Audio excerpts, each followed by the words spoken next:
Setup শেষ, বিনগুলিকে আকার দেওয়ার সময়।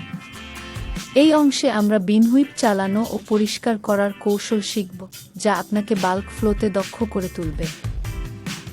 বিন পরিষ্কার শুরু করার আগে মনে রাখবেন, নিচের দিকে একটি পরিষ্কার প্রবাহ পথ থাকতে হবে, যাতে আলগা হওয়া উপাদান বেরিয়ে যেতে পারে।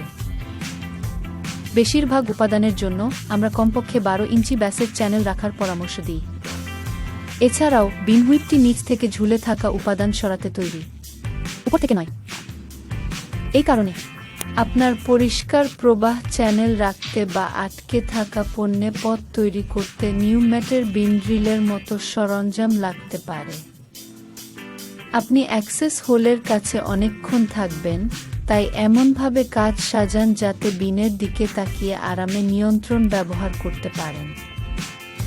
বিনের দিকে তাকানোর কথা বললে আপনি কি পরিষ্কার করছেন আর বিন হুইপ কতটা ধুলো তুলবে তার উপর নির্ভর করে এটাই শেষবার দেখা হতে পারে।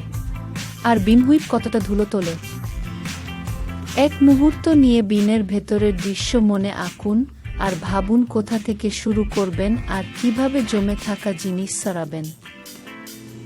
আপনি ঝুলে থাকা উপাদানের উপর থেকে 10 থেকে 15 ফুট নিচে কাটা শুরু করে নিচের দিকে নামতে থাকবেন। বিনের নিচে বেশি জমাট থাকলে নিচ থেকে শুরু করবেন না, কারণ উপাদানের বড় পতন বিন হুইপ বা বিনের ক্ষতি করতে পারে। পুশ আপ ডাউন কন্ট্রোল দিয়ে হুইপ হেডটিকে অবস্থানে নামান।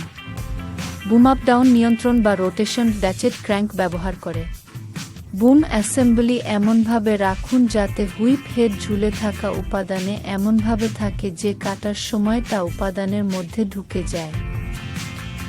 হোসরিল রোটেশন নিয়ন্ত্রণ ব্যবহার করে ধীরে ধীরে পণ্যের মধ্য দিয়ে হুইপ হেডটি উপরে তোলা শুরু করুন। উপাদান কতটা শক্ত তার উপর ওঠার গতি নির্ভর করবে। আপনার লক্ষ্য হলো এত ধীরে ওঠা যাতে হুইপগুলি যে উপাদানের সংস্পর্শে আসে তা পুরোপুরি পরিষ্কার হয়ে যায়, কিন্তু এত দ্রুত ওঠা যাতে হুইপ হেডটি মাঝ বাতাসে ঘুরতে না থাকে।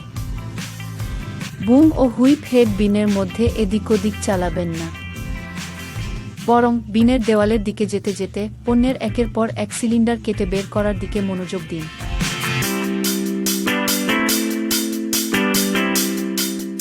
দেওয়ালে পৌঁছানোর পর পণ্যে আরেকটি খাঁজ কাটতে বুম ঘোরান। এই প্রক্রিয়াটি পুনরাবৃত্তি করুন যতক্ষণ না স্তরটি পরিষ্কার হয়। তারপর নিচের অংশ পরিষ্কার করতে নিচে নামুন। যদি মনে হয় বিন হুইপের নিয়ন্ত্রণ হারাচ্ছেন, তবে ঘোরার গতি কমান। বিশেষ খেয়াল রাখুন যেন হুইপ হেড পণ্যে ডুবে না যায়, কিন্তু যদি ডুবে যায়, হোসরিল বা বুম কন্ট্রোল দিয়ে এটিকে পণ্য থেকে ছাড়ানোর চেষ্টা করবেন না, না হলে বিন হুইপের গুরুতর ক্ষতি হতে পারে। পরিবর্তে অবিলম্বে সরঞ্জাম বন্ধ করে বিন থেকে চারপাশের উপাদান বের করে হুইপ হেডটি ছাড়ানোর চেষ্টা করুন। এই পদ্ধতি সম্পর্কে আরও তথ্যের জন্য আপনার ম্যানুয়াল দেখুন। বিন পরিষ্কার শেষ হলে টেকনিক্যাল ম্যানুয়ালে বলা আছে, বিন হুইপ সরাতে ও খুলতে সেটআপ পদ্ধতির ধাপগুলি উল্টোভাবে করুন। সংরক্ষণের আগে দীর্ঘস্থায়িত্বের জন্য যন্ত্রাংশগুলি ভালোভাবে পরিষ্কার করুন।